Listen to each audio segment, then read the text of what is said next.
Soul Television, Femunyo.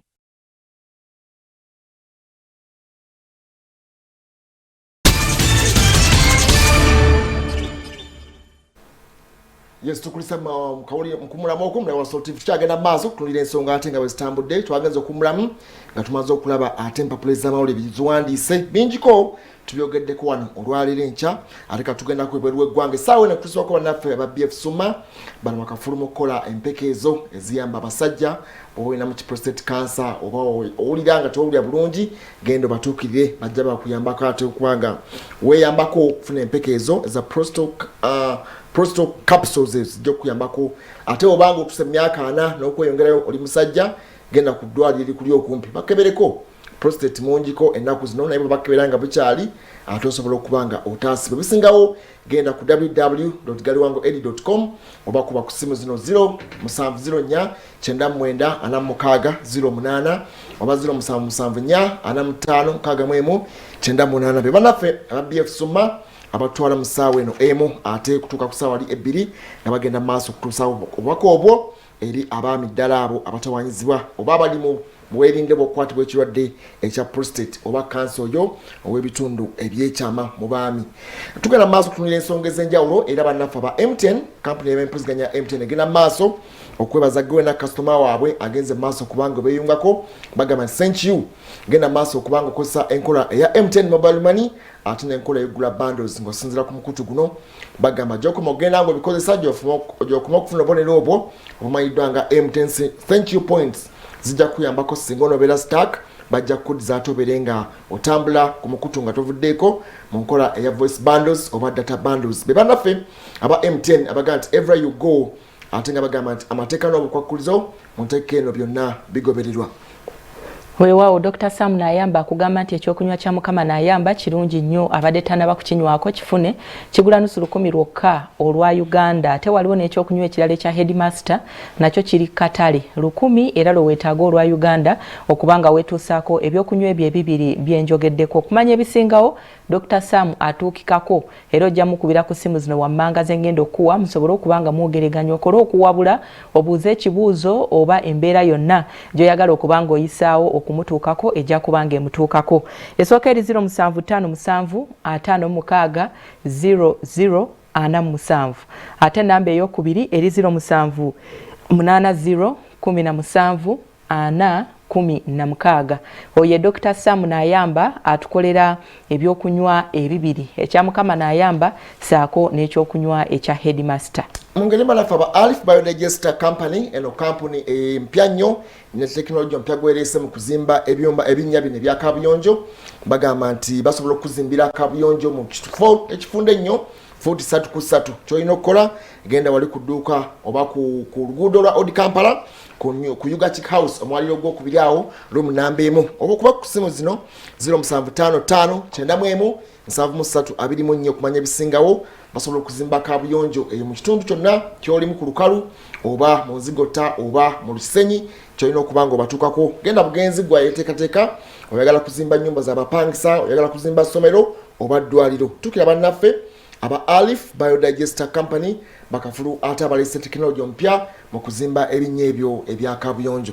Weewaawo ebweru w'eggwanga olupapula luyitibwa USA Today lumaze okubanga bwe lutyo lufuluma. USA Today awandiise ku yali omukulembeze ewaabwe asigala akyali mukulembeze ow'eggwanga eryo eggwanga eri America lyenjogerako Donald Trump. Donald Trump bamuwandiiseeko wano nga bagamba nti emikutu gino teginaba kumwani blockinga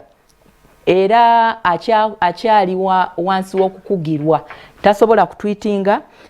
tasobola kugenda ku Facebook ate ne YouTube nayo bamu restrictinga kakati waneno beebuuza nti engombo gye yali agunjizaawo ey'okugamba nti we will not be silenced kakati ate yo mbu yalagawa kiki ekiddako eri Donald Trump okusinziira ku byeboogedde waneeno bagamba nti ye musajja abadde ng'akozesa emikutu gino okugenda mu maaso n'okubanga agunjula agoba awabula abuulirira kyonna kyoyagala okukiyita so kakati bagamba nti akadde kano waliwo ayinza okumanya ekiri mu ndowooza ya President Donald Trump ng'emikutu gino baamukugira okugendayo kibuuzo kyamaanyi ekyo anyhow ajja kuba ndowooza nnyonnyola kubanga wali eri yalinganga wakiri olabayo ka tweet oba ka post nomanya nti soka okuvala yavaayo yadda mirimu gye yaddayo ku TV ze yaddayo mu estates ez'enjawulo okulabika nti akwasaganya ate ebintu birala nnyo alinda oli 2024 akomewo alabike nga ate addamu okutetenkanya oba bannansi baddamu okumuwa ekisanja ekirala ekyokubiri batugenda mu Popular Guardian nufuna mu ggwanga erya Bungereza luwandiise nti mawulire si malungi nnyo wafuddeyo omu congressman oba omubaka wa parliament asookerera mu ggwanga erya America okufa ekirwadde ekya COVID-19 kibinyo munnaffe muyita Ron Wright afudde ku myaka 67 ono yakwatibwa ekirwadde ekya COVID gyebuvuddeko awo n'atwalibwa babadde tebanamugema ate ng'emyaka gigenderedde bamutwadde mu ddwaliro erya Baylor Hospital mu ssaza erya Dallas gy'afiiridde ekyabadde ekibi nti ate abadde alinawo ekirwadde ekya kansa ate kati bwe yakwaddwa COVID kyamuyisizza si bulungi era kimujje mu bulamu obw'ensi eno ye congressman asookedde ddala okufa ekirwadde ekya COVID-19 oba omubaka wa parliament abadde akiikirira essaza eryo erya Texas mu lukiiko olwo olwa congress afudde ekirwadde ekya COVID-19 badde nga balwala ne bawona ne president yaliko yalwala COVID naye naawona naye ono ate musajja mukulu ne mukyala we bakwatibwa ye mukyala we ono yafudde ali on bedside yabadde ali awo era yasizza ogw'enkomerero ng'amuwulira bulungi naye kyabadde kibi nnyo kubanga mawulire si malungi nnyo nti omubaka wa parliament asookedde ddala mu ggwanga erya America atirimbuddwa ekirwadde kino ekya COVID-19 ye munnaffe Ron Wright ku myaka 67 kibi nnyo bambi tubasasiddeko nnyo bannaffe abo tweyongera okwekuuma ekirwadde kya COVID-19 bwe tujjako wano ku lukalo lwa Africa mu ggwanga erya Kenya olupapula luyitibwa Standard abatuuze n'abamu ku bakiise batandise okuwabula gavumenti y'e Kenya ku nsonga ya kafyu bagamba nti newankubadde kafyu yateekebwawo n'ekigendererwa ekyokulwanyisa ekirwadde kya COVID-19 nti ate akosezza nnyo ebyenfuna mu ggwanga lino okusinziira ku basuubuzi oba bannabizinensi mu ggwanga eryo bawadde obujulizi oba boogeddeko eri bekikwatako nga babategeezanga bizinesi zaabwe bwe ziri ez'ebika ebyenjawulo waliwo emmaali eyeetaaga okutambula ekiro etuuke ku makya ate ne wabawo emmaali erina okutambula emisana so kakati emmaali eno tetambula yokka eteeka okubaako abantu ate ng'abantu abo si be bagyegulira wateeka okubaawo abaguzi abalindiridde naye enteekateeka ey'okuteekawo kafyu ono bagamba nti ebakosezza nnyo saawa nnya tewali muntu akkirizibwa kubanga akyatambula ez'ekiro kati bagamba nti kino kya bulabe nnyo eri ebyenfuna by'eggwanga era gavumenti bwe takirowoozaako ebyenfuna byakwongera okudobonkana mu ggwanga lino erya Kenya bo tebakkiriza byamaguzi kutambula kubanga ewaffe president yalikirya nti byamaguzi byo bena okusigala nga bitambula anti bagamba nti twali wali nga lockdown nkambwe nnyo ebyamaguzi byokka emmotoka ezitambuza ebyamaguzi ezo zasigala nga zikkirizibwa okutambula okusinziira ku bo mbu chain ey'ebyenfuna emmaali bwetuuka mukaaga ogw'ekiro wabaawo agibaka kakati ono n'abaako ne gwaguza n'oli n'abaako ne gwaguza kati ono bw'avaawo nga ne truck endala eyingirawo ng'ebirala bijja chain esigala etambula bwetyo naye kakati okuleka ebyamaguzi byokka bireetebwe kibeera restricted nti abaguzi babeera tebaliwo tebasobola tambula because of kafyu erina kubeera awo etuule balinde paka kumakyanga obudde bukedde ate balyoke bagigule ekibakosa abamu bakola ensimbi mu kiro ndowooza ne wane eno bwe kyalinga naddala mu butale okusingira ddala nakasero emmaali eyingirawo ssaawa 6 za kiro abasuubuzi ne basuubula genda okulaba abo aba woteeri baani abagula ebingi bagula kubanga breakfast erina okuba ready by 8 am so kakati awe wali akatyabaga mu ggwanga erya Myanmar tebinnatereera kyaddaaki ate bataddeyo kafyu bayimpozinze kafyu omukyalo ono eyakwatibwa nga yakawangula akalwako munaffe Aung San Suu Kyi bannansi bataddeko kati kafyu amagye agawamba obuyinza gataddeko kafyu abantu bakkirizibwa okutambula between essaawa 2 ez'okumakya 2 ez'ekiro paka 10 ez'okumakya kafyu atandika okuva ku ssaawa kitegeeza nti okutandika okutambula ku ssaawa 10 ez'okumakya olina okukoma essaawa 2 ez'ekiro teri muntu akkirizibwa kuddamu kutambulawo baweze obukubinja bw'abantu azilonga azimusukka mu bantu 7 tebakyabakkiriza kukuŋŋaana omukyalo ono yawambibwa oluvannyuma lw'okuwangula akalulu aka Novemba omwaka oguwedde naye bannansi balemeddeko bagenze maaso okubanga beekalakaasa crowd zonna baziganya okuba abantu okuddamu okuŋŋaana amagye gazzeemu okuzzayo eggwanga lino mu nteekateeka egasookeramu kubanga yali military country yali state military state nga ye amagye gafuga bwe badda mu nkola ya demokrasiya omukyalo n'awangula akalulu n'awangula president eyali community kakati ye bwe yawangudde ate amagye ne gamuwamba ne yali president ne gamuwamba n'okutuuka olwaleero bannansi bagezaako okussawo embeera bagambye kafyu ono temanyi bbanga lyagenda kumala naye ng'atandise with immediate effect okulabika nti atangira abantu abo okuŋŋaana n'okulabika nti bagezaako okwekunga okuteeka ate embeera mu katyabaga nga bagezaako kunga bannaabwe n'okulabika nti bakasuka amayinja kyebayita civil disobedience abasomesa be baatandika abasawo ne babuukira kati bantu badde beeyongeddeyo abasinga obungi nga bagenda bawakanya obukulembeze ate obwa kinnamagye obwakutemu omulundi ogwokubiri weewaawo nga tetunaba nate kuddako mu ggwanga erya Kenya era ku nsonga ey'ekirwadde ekya COVID-19 omwana ow'obuwala oba ow'obulenzi nsooka okutegeezaako ku bannaffe aba Al-Walid Investments Limited bano bagamba nti olina ekirooto eky'okugenda ebweru w'eggwanga okube ku kyeyo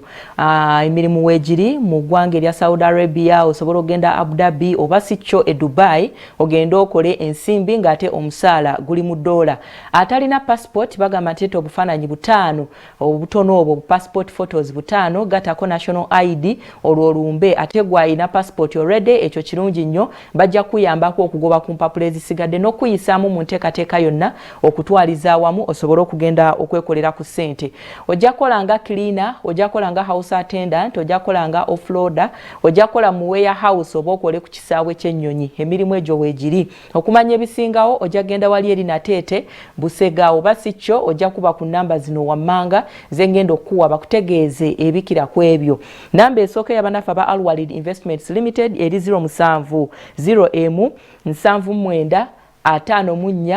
88 ate namba ey'okubiri eri 07 2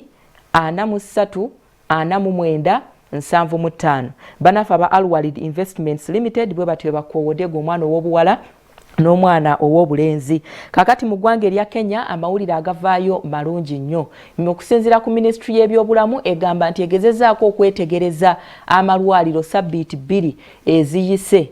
egezezaako okwekenneenya emiwendo gy'abalwadde abayingizibwayo ate bali mu mbeera ki kati okusinziira ku bivaayo bagamba nti mu wiiki 2 eziyise abalwadde babaddenga wakati wa 384 ne 545 bw'ogeraageranya ku mwaka oguwedde mu mwezi ogwa Novemba bafunanga abalwadde abali eyo mu 1,000 era okusinziira ku bano bagamba nti bagenze okwekenneenya olunaku lw'eggulu malwaliro agasingira ddala by yesterday olunaku lw'eggulu bagamba nti abalwadde ababadde mu malwaliro okutwaliza awamu wonna babadde bali 384 era nga ku bano ababadde bali mu mbeera embi eyeetaagisa omukka okubayambako gwa oxygen babadde 39 ate bagenze okukizuula nga abasinga obungi kakati basobola okubanga balabirirwa naye nga basinziira waka kakati ministry y'ebyobulamu mu ggwanga erya Kenya yatandise dda okujaguza ng'egamba nti kino babadde tebakirabangako oba oliawo bali tebakisuubira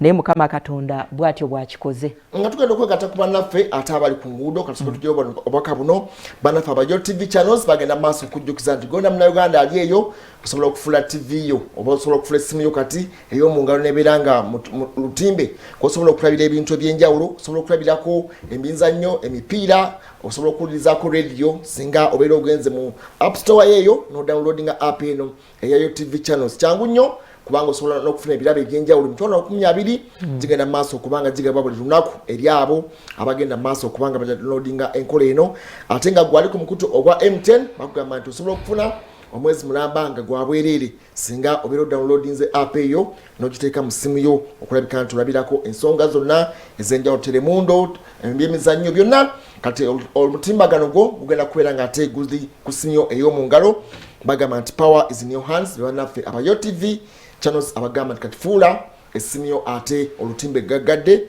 osobola okulabira ebintu eby'enjawulo Tukuluna bena gule limu wano lwekka tubeera nga twegatta ate ku bannaffe eggwanga erya South Sudan bagamba nti nabo bafunye AstraZeneca bagenda bamufuna before end of February naye katugende tulengere Robert Mutebi ali ku luguudo bafunye bagenda mufuna bagenda kufuna before February una mwezi gatagunaggwako bagenda kubeera nga nabatandisa okugamba abantu baabwe. South Sudan eno ebadde etuyisa bubi, abantu bavangayo nnyo okujja eno ne bayingiza ekirwadde ekya COVID-19 ne bagambye nti amawulire amalungi bagenda kufuna dose nabo before end of February. Robert Mutebi, tugende maaso tubuulire enteekateeka ate oli luddawa enkya ya leero, City Center akedde atya enkya ya leero, eno tuli bulungi ate awo embeera eri etya enkya ya leero. Tugende maaso. Azanyo neyanzege Muhammad Wamala ne Fedna Bwire ngenda maaso n'okulaga eggwanga obumenyi bw'amateeka nga busaasaanidde ebitundu bye Uganda naddala ekibuga Kampala n'enkingi zaakyo ez'enjawulo olunaku olwayonzeze ku City Center naye nga sinnabalaga mbeera yonna nga bweri wano n'obumenyi bw'amateeka obaoliawo bukoolibwa wano. Abannayuganda bategeeza nti olwaleero wali mu Supreme Court abalamuzi 9 abagenda kuwulira application etwaliddwayo abannaffe aba nopo nga bagala okubanga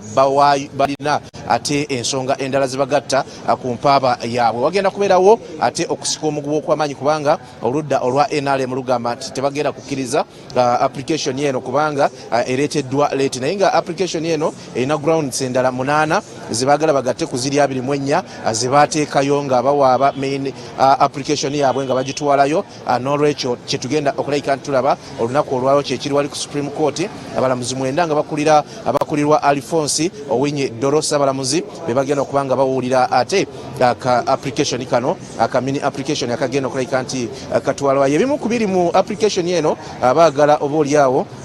bataddemu ekyemyoga abali tebakitaddemu luli nga bagamba nti emyoga egyo gyagenderera obaoliawo gyalimu embeera ey'okugulira abalonzi ne bateekamu n'embeera y'aba full figure okubawa amamotoka nga oludda olwa North lugamba nti full figure be bamu ku baali abantu be ne emmotoka zino zaali zakubagulira n'ebirala nga bwe tunaalaba. Naye assaawa zino ndi wano ku mwala ogwe Nakivubo, ndi wano ewali Pakayadi ewali obaoliawo ewali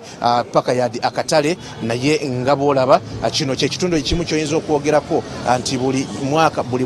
mwaka kirya empanga mu kubeera n'obumenyi bw'amateeka mu City Center wano mu kibuga Kampala. Olunaku olw'eggulo nababuulidde ku bubbi bw'amasimu n'ebiringa ebyo naye ate bwe kituuka mu kibuga Kampala kiyitirira kubanga kumpi buli dakiika eyitawo obuyisi wano mu Kampala wakati abagenda maaso n'okulayika nti obaoliawo ate bannayuganda bayingira n'okufuluma ekibuga abagenda maaso n'okuba kyagguwa nga police post eziri wano enyingi ennyo kumpi buli lwotuukayo ku makya kiro misana essaawa meka babeera ne cases obaoliawo eziwerako nga cases zino azeekuusa ku bubbi n'okusingira ddala obwa ensawo ne okunyakula obusimu.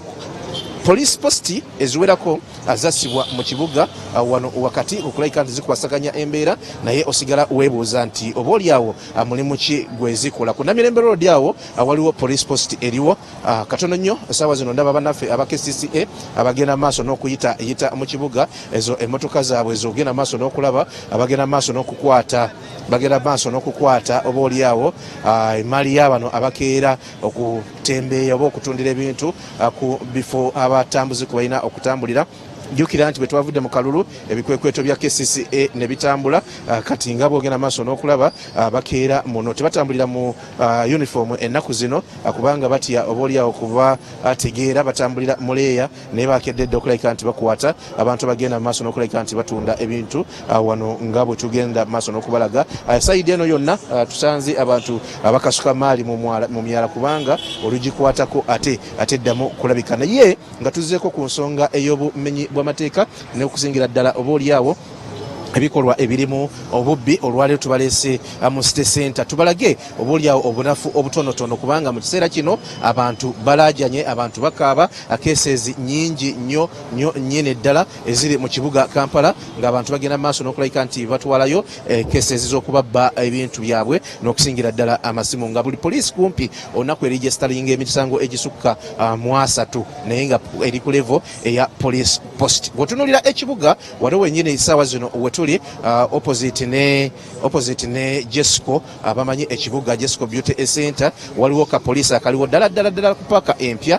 keeko kogenda maaso n'okulaba ako kaliko obaoliawo mayinja 3 yakakulira era nga ke kalina okumaninga ekitundu ekyetoolodde wano. Naye ate bwodda ku Blue Room naye awo wakati awo waliwo awo tenawo ka police post, antegeeza nga ova ku Namirembe Road oweta ogenda ku Owino Basente bali ku Ddembe, bw'oyambuka wali ku Namirembe Road nawo waliwo ka police post, bw'ogenda mu park empya mulimu ka police post, ewakiseka waliwo police post, ku Mini Price waliwo police post, ku paaka enkadde ng'oyambuka awo ku Ben Kiwanuka waliwo police post, ate nga bw'obanga obiniikiriza okuva ku Allen Road okwambuka ogatta wali ku Nabugabo nawo waliwo police post. Aluwa paaka erina police post, kwegamba olaba nti ebyokwerinda byandibadde nga biri gulugulu, naye osigala weebuuza nti embeera eno ey'abantu okomplaininga ne bagenda mu maaso n'okulabika nti babbibwako ebintu byabwe kumpi buli ddakiika eyitawo, ate kiva kuki nga buli wamu wasaasaanidde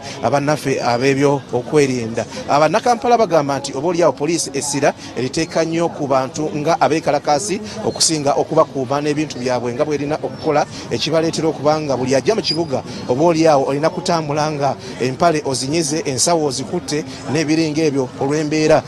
weesanga nga oyingidde ekibuga etali ennungi. Eno ye police post eya Nakivubo Road, ogiraba yeeyo. Ne kakati bw'oyingirawo ssaawa zino emisango gy'ojja okusangawo banzibye bankoze bati. Kakati kyekyo ekizibu ekiri mu Kampala nti obubbi bungi nnyo nnyini eddala ku mmwe abagenda maaso n'okutulaba, naye nga police post zino zibeerako abasirikale abambala uniform era zibeerako n'abasirikale abambega boyinza okugamba nti tebambala uniform, abagenda maaso n'okulabika nti bakwasaganya embeera. Naye lwaki ekibuga kikyaganye? Ekibuuzo buli Munnayuganda kyeyeebuuza, kubanga ate bw'otunuulira embeera ebitundu nga Kisenyi eyo yoyinza okugamba nti bo bali mu nsi yaabwe. Byebibuuzo ebimu ku Bannayuganda abibagenda maaso n'okwebuuza. Ono ye ssentebe atwala ekitundu kino, tugenda kubanga twogerakoko naye ku mbeera mwe bakolera mwe batambulira n'ebikira ku ebyo. Aludde mu Kampala, yasookera mu myala, kakati musuubuzi ate akulembera abantu. Tuli butereevu ku Salt TV. Munyo ku makya sooka otubuuzeeko, teekako masiki. Basebo ne bannyabo alaba Salt Media, kansoke neebaze Katonda olw'okumpa omukisa guno, ne neebaza n'omwami ateekawo Salt Media, Pastor Bujingo n'abakulembeze baayo. Neebaza Katonda olw'omwaka guno 2021 agutuluzizaamu. Ssebo nga sinagenda wala nkubiriza abantu okwambala masiki kuba endwadde gyeri nnyingi. Nze niidinga ekitundu kino, naye nga challenge eziriwo zitusanze be bantu betukolagana nabo bannansi oba ne challenge esoomozebwa ey'emirimu. Ekisinza okuleeta omenyi w'amateeka ennyo gy'emirimu egikwatibwa mu kitundu kye tuwangaaliramu. Ogeza KCCA njogerako bwe nti erina okukulaakulanya ekibuga, yes well and good, naye enkwatayo ey'emirimu si yo nnuŋŋamu. Tekwataganye n'abantu bakuli ku ground abakola emirimu egyo abatandikawo emirimu egyo. Nze nsaba 2021 abakiise bonna balondeddwa bonna bakkirize nti tulina okukwatagana nabo okuyimizaawo eggwanga, eggwanga lyaffe ffenna. Nina ekibuuzo kye njagala okubuuza. Okulembera abantu abalungi n'ababi, okusingira ddala okulembera abakyamu be tuyita ababbi wano, kubanga wano woolika ekakundi kaabwe. Ensi ekimanyi nti oli bwe bamubbira wano bw'atuuka ewo omanya nti gundi yanzibye, era osobola okufuna kye bamubbye ng'essimu. Ekyo kiva ku ki? Challenge ensanze okusegaddaga ne baze Madamu Kasule Osigi batweza omukyala akendeza nnyo omenyi w'amateeka kuba ayogedde n'abantu abo abasinga okukyankalanya ekitundu. Wo weebali naye bugenda bukendeera ddala kombulire kuba ayogedde nabo n'abuulirira n'avunaana abamu abataano okuvunaanibwa. Kitegeeza nti bugenda bukendeera, tukwataganye nabo nitubasomesa nti ekyetaagisa byetaaga kuba muno nomuda ne mukola emirimu emirala. So nze mbadde nsaba ekyanje ekyo kitandise, gwe naawe mwennyini ayita mu kibuga ng'oli munnansi, kwatagana nange nkwatagana n'obukulembeze buli bwa poliisi, tukolabe nga kitundu kitwala ffenna. Okkirizibwa nti mu Kampala mulimu ebibinja by'ababbi,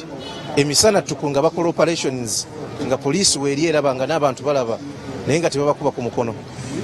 Ebibinja by'ababbi ebiri, naye nga nsooka okunenyamu katono omukulu akulembera poliisi, omwami Ochola. Bakola ensobi nti omukulembeze wabwe w'obuyinza babeera mu ofiisi tebajja ku ground. So bali badde bavunaanyizibwa kubanga eggwanga lyabwe ne bajja ku kitundu ekyo wansi. Ate nsooka nvunaana akola obukesi mu ggwanga toketta ggwanga kubanga oketta kuli wamba buwambi wabula ketta eggwanga kyekisomooza ennyo obwavu banga bwavu busomooza abantu wabeerewo obukese bukette obwabaavu nga ye omukese yakola ku nsonga z'abaavu okubalonda lwaki ensi njavu n'abantu baavu kivudde ku ki nga bakwatagana ne LC okulondoola abantu abo amanyi b'amateeka kyava ku kyokumenya amateeka nsobola okuwayo ensonga nga 2 kati waliwo abalenzi bemmanyi nga balinga 8-9 nga baali basuubuzi ngavu naye twakolako olukiiko mu mwala awo ne badipisa ab'enjawulo nabaleta ne batwala mu mwala ne batugamba ffe ekituleetera amanyi w'amateeka bw'ogenda ekituleetera okubba ekituleetera kibaleetera okubba sirias twagende mu mwala awo ekibaleetera okubba nti bo bagamba nti poliisi bwekwata ekitono ennyo myezi 2 oba 3 kesisi myezi 6 n'emitwalo 8 ne twabuuza kikyabaleetera okubba ne bagamba nali nsuubula nebatwala zira ate yotowooza nakuwoza so ne tulaba nti twetaaga obuyambi okuva mu KCCA abakulaakulanya ekibuga naffe bannansi abakiruddemu n'ekirala gavumenti okuteekawo poliisi nti bamanye nti abateme balina ababukulembera ababoda balina ababukulembera abatakisi balina ababukulembera nga ofiisi ezo weeziri nga bwojja ku ground ojja mu ofiisi yaffe nga guwa soloti katono nnyo kyamani nga tunatera okumaliriza olunaku olowooza abantu balinga bameka mu katunduko kokka abanyagibwako amasimu mu katunduko kokka kano olunaku kyensoka okukatiza nga nze n'okugamba eggwanga lyonna n'ensi yonna okutwaliza wamu obumenyi bw'amateeka madamu Kasule osi ali wano kyalina okukola kiri ekintu eki okyola kumukyaza wano tumubulya challenge esangiddwa wano ne tukwatagana dayirekera wa Kampala tumubuuza challenge esangwa mu bavubuka abo KCC batulugunya mu ngeri zitali zimu kubuuziza simu nga bammeka ezibbibwa mu katunduko konna kokka okunoonyeza kwenkoze kati okusinziira myaka nga 2-3 olunaku kati bagenda bali mu 2-3 ebyaddala baali bayitirivu nnyo nga Kasule tanajja ono madamu Kasule naye nga kyembadde nsaba tulandise 2-21 tugenda kukwatagana n'abo balonze n'abatalondeddwa twale eggwanga mu maaso neneebaza ne bannamulire nga tingammwe abajira ddala ku kyalo kuno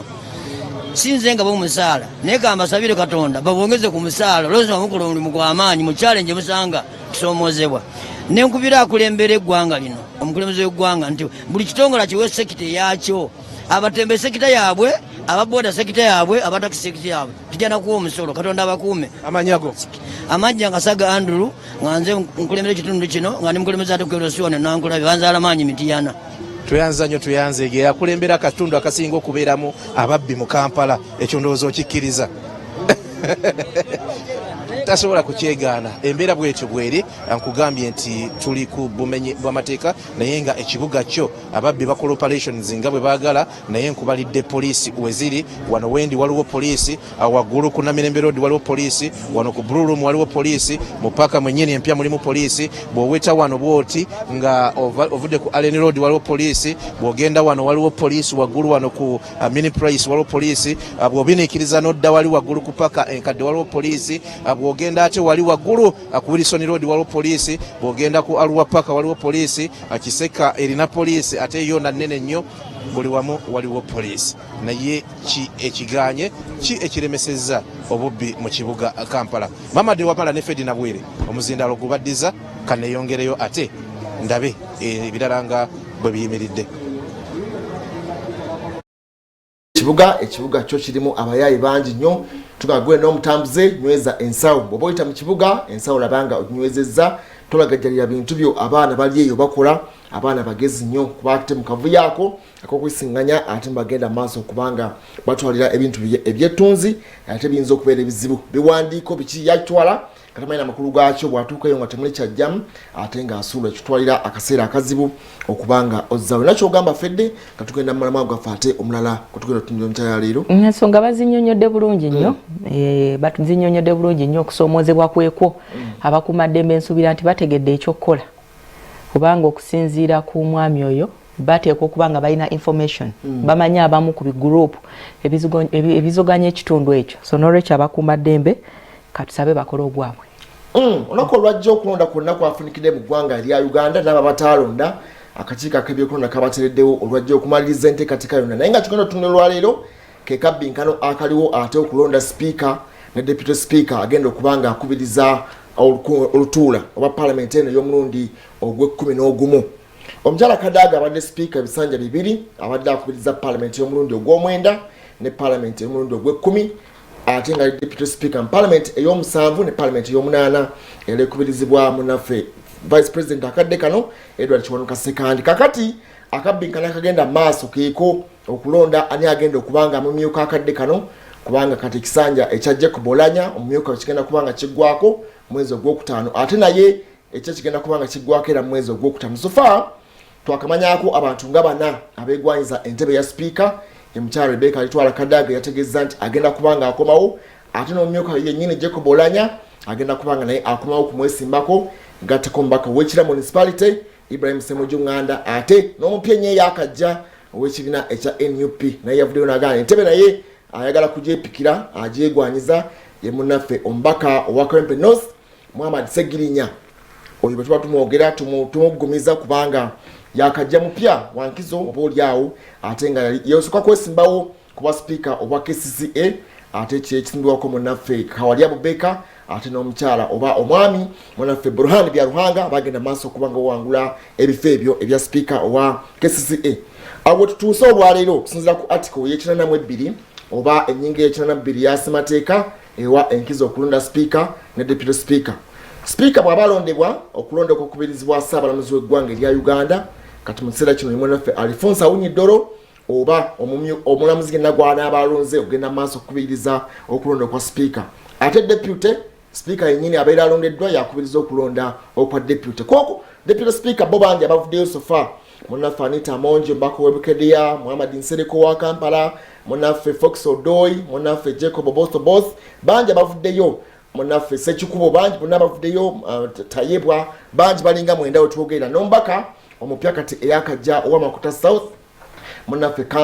Kanso Nsibambi Yusufu naye yeegwanyiza entebe eno ya deputy speaker. Naye twala okutunuulira entebe eno ya speaker okutwaliza ddala waggulu abeesindiyo bali bana twagala okubaganya ebirowoozo ku bantu abo abana ani gwe goyinza okulowooza singa kubeera kulonda kubanga okulonda kuno kubeera kwabaka ba parliament mukaba beeronda mu speaker ne deputy speaker mbasinzira mu nnyingo eyo ey'ekinanamu mbakubulidde abantu abazze kuliko mbaka naye waliwo omugu otemye ebitiibwa bye n'otabimalayo Honorable Segirinya Muhammad Mr. Update eddoboozi ly'ekyebantu kale okyongedde kakati awo oba omutidde akalulu campaign oba Mr. Update yoyo kubana abaagala entebe ya speaker entebe nene eya waggulu be bana abagenda okubanga batuwa twagala okumanya bwe batunulamu gwe olaba kubanga oba olonda nti njagala kuwa buli omu experience ye bw'otunuulira omubaka omukyala tusoke n'omukyala Rebecca Alitwala katono nnyo mbadde nsaba nga tonaba tuwa experience z'abantu bano tusooke tutunuulire emirimu gya speaker kuba oba oliawo bw'owa experience kiyinza okuviirako okugamba nti waliwo oba oliawo atasobola omulabi n'alowooza nti oyina gw'okoze gw'onafuya oba gw'okubya olukokola ki butereevu. So ndowooza tunuulire biki speaker owa palamenti yaffe ey'eggwanga byateeka okutukolera ffe ng'eggwanga saako n'ebweru w'eggwanga awo ndowooza bwe tunaatandika ababaka bajja kukkaanya naffe ngenda kubyogera mu luzungu ngoza mu luganda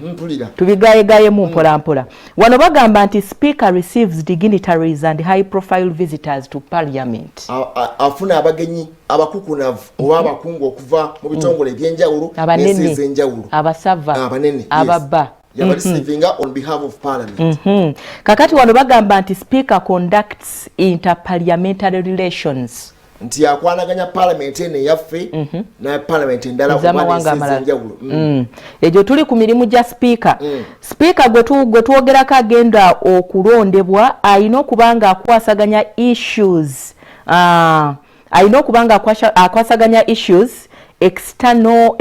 external high level communication on behalf of parliament. Njokogerezanya okuli okwensi ezenjawulo naye nga kuli ku mutera gwa waggulu external high level communication okwogerezanya okwo nti ayogereze ne ba speaker banne ab'enjawulo mu nsi ez'enjawulo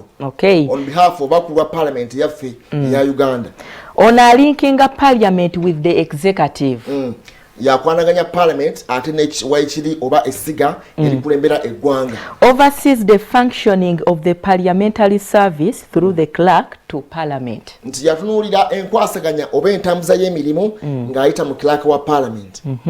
Chairs all the sittings of parliament and ensures that the rules of procedure are observed. Ndowooza ekyo ekisinga obukulu nti parliament yonna okugenda mu maaso oba olutuula lwa parliament lonna okugenda mu maaso luteekeddwa okubeera nga lukubirizibwa speaker oba deputy speaker. Ekyo ffenna kye tumanyi. Abasinga eddala kye basinga okutegeera nti omulimu gwa speaker omukulu okubiriza ntuula ez'abaka ba parliament oba entuula eza parliament zonna ddala zino plenary entuula ezo ez'awamu kuba esobola okubeera awantu wonna wonna esobola okuyitibwa akadde konna naye ngera basooka kuleeta rules of procedure otunula olusi ogenda okulaba nga basoma budget ne bagamba nti okusinzira wano we congregate ebeere parliament naye nga batudde mu serena oba nga batudde mu hoteri endala yonna kati eyo plenary speaker abeera n'amaanyi okuyita plenary oba okuyita abaka bonna wabeera yagalidde as long as agency y'ensonga alabyewo obwetaavu obw'ensonga y'okubaganyako ebirowoozo. Katulabe ne kino ekisembayo bagamba nti as head of the institution the speaker represents parliament and its corporate relations. Tukomeko ekyo parliament yakulera parliament eno n'abantu ab'ebweru enkolagana eya baka ba parliament oba parliament okutwaliza awamu corporate affairs n'abantu ab'ebweru okusingira ddala corporate social responsibility parliament eyinza kukolera ki abantu ab'ebweru abo ekitegeeza ali makkati okubanga yakwanaganya abantu ab'ebweru on behalf of abaka ba parliament abalala ne parliament n'otwalizaamu. Kakati nze omuntu wa bulijjo nga bwe nnonda omubaka wange ankiikirire n'ambeerera eddoboozi ku flow kakati ne speaker ono libeera ddoboozi ly'abaani ery'ababaka si mu kizimbe kyokka si mu Uganda mwokka naye n'ebweru wa Uganda kyekifo kye twogerako kyekyo ekifo kye twogerako kisukkulumako ku kiri eri kye tubadde tumanyi ekya bulijjo nti kubeerawo kulonda ani agenda okwogera ani agenda okola ekyo nkiganye kino nkikiriza kisukkulumako ku ekyo kati ndowoozawo ne we tutandikirawo abantu bayinza okubaamu kaba bati bw'obadde otuwa experience wenkubulidde ne nkugamba nti tutunuulidde kati sofa abantu abeegwanyiza entebe eya mukyala Kadaga. Mukyala Kadaga abadde mubaka wa parliament okuva mu mwaka gwa 1989 ng'akiikirira Kamuli ombaka omukyalo we Kamuli kitegeeza nti experience bw'oba ogenda ku experience agirina bw'otunuulira ensonga endala she's an advocate of the high court advocate ayawukana ku lawyer lawyer ye muntu wa bulijjo eno ye generic term y'abannamateeka naye advocate abeera nga ndowooza akulembera groups ez'enjawulo mu high court okubanga akiikira groups ez'enjawulo so oyo abeera si buli lawyer nti ate advocate mu kino kubanga advocate yabeera atulya ddala mu kooti ensukkulumu oba no kooti eya waggulu. Bw'otunuulira tugende ku mulala nti abadde deputy speaker mu parliament ey'omusanvu ne parliament ey'omunaana bisanja bibiri bisanja ekya speaker bwe yali vice president kati Edward Kiwanuka Sekandi bwe yalinga yakubiriza olutuulo olwo parliament ey'omunaana ne parliament ey'omwenda no parliament ey'omusanvu n'ey'omunaana yatudde mu y'omwenda n'ey'ekkumi egenda okubanga eggwako kitegeeza nti by experience waakiri ayinza okubanga ayinamuko enkizo ey'enjawulo kuba esingeewo abalala. Tugende ku munnaffe Jacob Olanya omumyuka we Jacob Olanya ye mbaka wa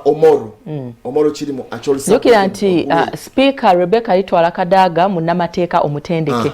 okuva mutendekere ekkulu ery'Emakerere ne munnaffe Jacob Olanya munnamateeka era fully paid member wa Uganda Law Society naye nga ayinamu n'akenkizo nti yakuguka yabanguka mu nsonga zinene ez'ebyobulimi agriculturalist kakati awo bw'abanga yakibaddemu for 2 years no terms 2 deputy speaker mwami Olanya zobadde oyise 2 years myaka 5 naye kati awo nkwati ono akibaddemuko at least experience eyo nti bano ababiri bakibaddemu ko sofa betwakalaba bw'abanga munnaffe ombaka owakira municipality munaffe Semuji Ibrahim Nganda pozi muna FDC Rebecca litwala Kadaga muna NRM Jacob Olanyamushi muna NRM naye kati Semuju Nganda wa FDC ate nga yabadde ne whip ondo oluvuganya government mu kisanja kino kigenda okubanga kiggwako mwezi ogwokutaano tumutunuuliranga omusajja politician munabyafuzi ate nga munamawulire alina degree okuva Makerere University mu nsonga za mass communication oba akusoma amawulire n'empeereza ku mikutu egy'enjawulo yawandiikako mu lupapula ez'enjawulo Daily Monitor, Observer gyava neyesuga parliament n'agenda mu byobufuzi politician and a journalist. Kakati oyo tunudde bw'aba atambudde emitenda gino olaba nga baddeko whip okuludda oluvuganya government era ndowooza kyakuta obulungi oba oliawo tuyinza kugejinga naye nga at least tubadde tulengera nti bwetuna FDC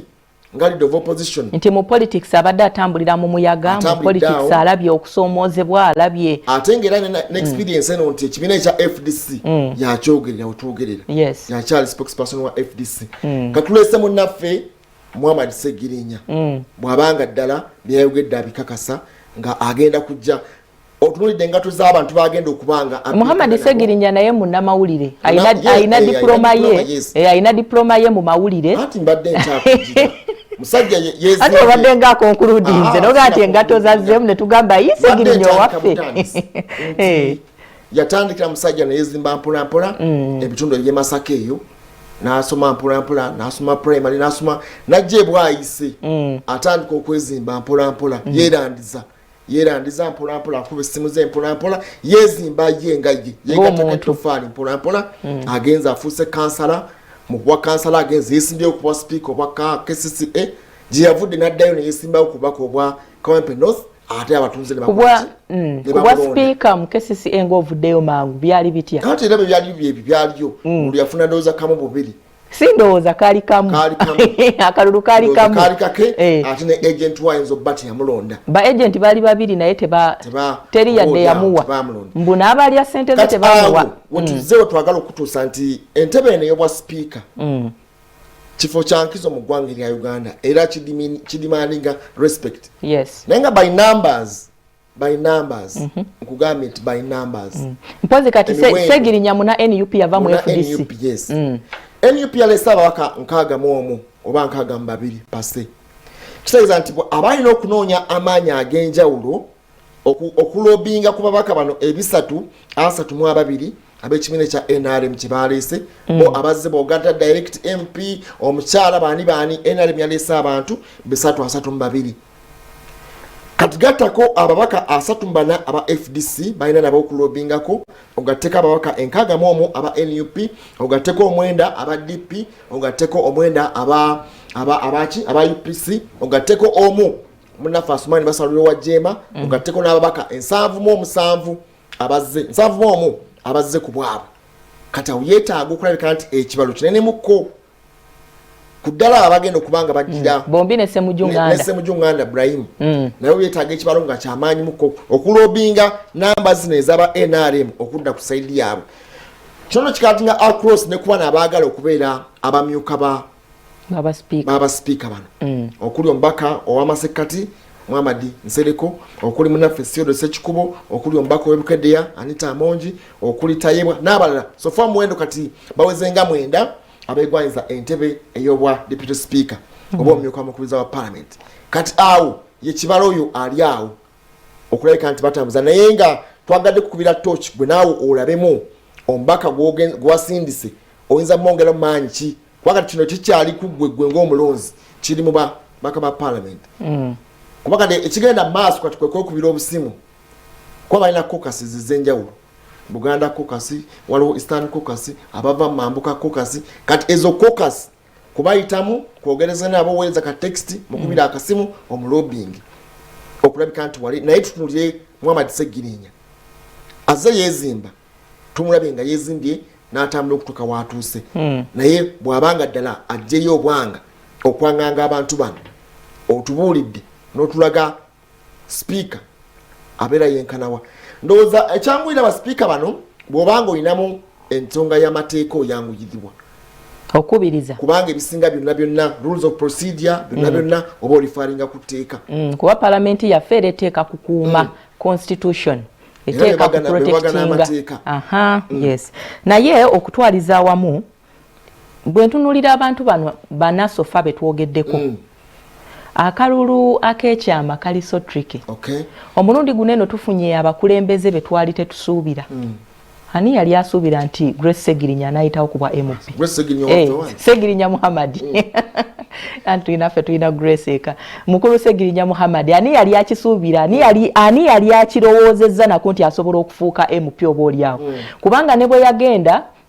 enewaabwe mu kibiina kya FDC still nga tebamulabamu potential bamugamba nti gwa ojiro dda naye era retired yamwefuulira nadda ku kantinti retired yamwefuulira ebyo byonna njagala kumusiima okuba hard working nti ye yali ayina kyayagala yali ayina kyamanyi kati bw'otunuulira gye nvudde wa Segirinya ono n'okujja nga yeetetenkanya kitegeeza nti obulamu bw'abantu abuyiseemu obulamu bwa bulijjo asuze ku njala asuzeeko wansi asomedde mu masomero agatategeerekeka oba oliawo okusinziira ku bantu abamuwe ku netwala gye beetwalamu amanyi obulumi obw'omuntu wa bulijjo mu bufunze bwakola ki bwayitamu kakati eno yonna okwepositioninga okwekola ki yonna strategy kulwanirira bino byakoze ki byalabye wansi and according to byayiseemu n'engeri gy'annyonnyolamu olugendo lwe nja kwewuunya nnyo nga takoledde bantu be byateeka kukola ki kukola so nga ate bwe tutunuulira position ey'obwa speaker entebe gy'atunuulidde ezitowamu omanyi waliwo okwagala ekintu ne wabaawo n'obusobozi n'okuggumira oba okufiitinga mu kintu ekyo oyinza okubeera surprise singa olengera nga mwami Segirinya ye speaker singa tugenda tomanyi oba oliawo singa abalonzi bamuteekamu obwesige ne bagamba nti okusinza ku birondeddwa Deputy Speaker n'agenda maaso nti I declare mwami Segirinya as my deputy speaker anti ntandise nkugamba nti twafuna ababaka betwali tetusuubira kati n'akaluko bwa speaker kakyama kakati kitegeeza nti akalulu ako ebivaamu byonna biyinza okwewuunyisa oba biyinza okugamba nti okay byebyo bibaddemu so kiyinza okutewuunyisa oyinza okulaba nga aba NRM bava mu mukama waabwe bana 3 bonna ne batalonda wa NRM okujjako nga ku mulundi guli eri ojjukira race eyo between speaker ne Jacob Olanyo mu myuka we nti yali etya yatuuka n'okuyingizaamu ekibiina ekiramba mwami Museveni yennyini yasituka n'ajja n'atuula parliament y'eggwanga balonda speaker kitegeeza nti kyali kizito okakasiza ddala nti kyabadde mu caucus yes bagende nakyo wali teri yebulankanya kubanga bonna yabayita bali bagenda maaso kulonda speaker n'abatwala retreat aba NRM actually nze bwe ntunuulira abantu banene abana bano ababiri bandisigadde nga bwe batambula kuba wayinza obutabaawo changes ziryawo speaker Rebecca Kadaga n'omumyuka we Jacob Olanyo badekiralenze speaker adekiralenze naga nzijja era nteekeddwa okwesima okubadde anti kakati okusinziira ku biriwo bwe tutunuulira bannaffe banene aba-yero beba majority eri kakati kitegeeza nti n'ekibiina ekibiina tekisobola ku affordinga teri kibiina kisobola kugamba nti ffe tujjeyo speak ekibiina ekirala kikole ki so kakati kitegeeza nti ekibiina kiteekwa okwedifendinga eno ekirina majority ebiseera ebisinga naye nga sigarantigamba nti mu bana 3 tulabawo bw'oba ogase opposition bonna n'ogatta 61 n'ogatta 34 n'ogatta bameka ne bambayo n'ennamba zino nga ziyinza okusinga 3 ne tulaba nga waliwo opposition eyinza okukwata okufuga okukwata mu ntebe eno ya speaker Isanja eky'emyaka 5 gino siteeka nti NRM yeyina okuleeta speaker ate siteeka nti bana NRM balina okulonda ani owa NRM naye ate waliwo ekibiina kye bayita ani NRM ekitasobola kukkiriza kuluzinga position eno ey'obwa speaker kati njogera ku kibiina kitegeeza ekibiina kirina okusala amagezi okulaba nti ababiri bano wakiri bakola ki wakiri bajjayo ate kakati bw'otunuulira abantu banene ababiri sinnawulirayo ko mubaka ayina kwemulugunya kuli awo ku speaker alitwala Kadaga bajjukiza abalonzi oba ne bannayuganda bonna nti era omukyala Kadaga speaker yabeera kulya parliamentary commission yes akakiiko ako akabeerawo akalegereka emisolo ensasula yaabwe na byonna commission ebeera etunudde rules of procedure zitambula zitya ono alina kulagawa omuntu alina kubeera kaani kubanga tebatula ne appointments committee abantu abalondeddwa gavumenti be baba basunsulamu okusengejja kati abeesimbyewo abamu batula ku committees ez'enjawulo naye ng'era approval still eva wani wa speaker disciplinary ani rules and procedure privileges bikoze bitya natural resource mu committees obwenjawulo kyova olaba mbadde ngamba kati mu kino olabanga mwami Oulanyah akiyinza okumugjamu n'atafuuka deputy n'atafuuka n'asigala nga just mwami Oulanyah yandivuddemu naye ate waliwo ono Mr. NRM ono tumutunulire nga NRM kibiina anti balina okuddayo mu seeka eri anti balina okuddayo baleetaani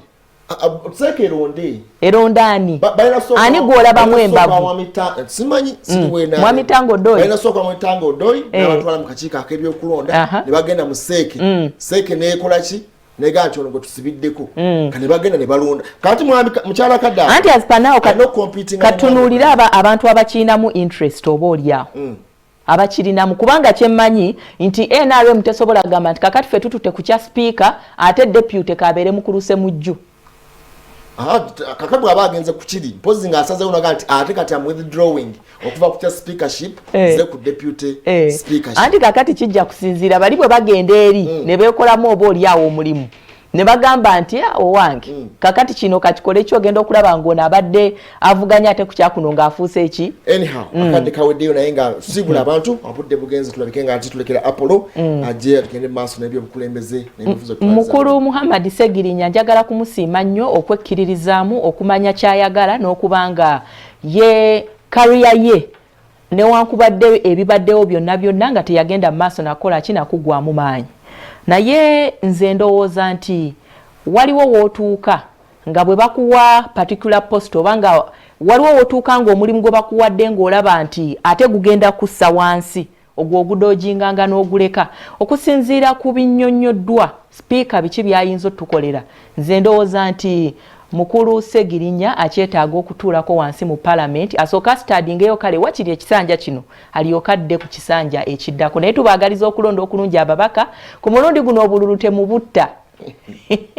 anyhow bwe tutambudde olwayo naye nga byebyo ebigenda mu parliament y'eggwanga atiko eyo ssemateeka alikiriya atiko 82 alambika ennonda eya speaker ne deputy speaker kiri eribbo ekisanja nga kiweddeko mu mwezi ogwokutaano 13-12 awo mwezi ogwokutaano tusuubira nti parliament empya egenda kubeera nga officially egenda maaso bwe bamala okulonda speaker ate bano ne bagenda maaso okubanga bakuba ebirayiro okutwala ekisanja kino eky'emyaka 8 tubagaza akaseera akalungi tufunikidde wano tudingana olunaku olw'enkya mbeere bulungi.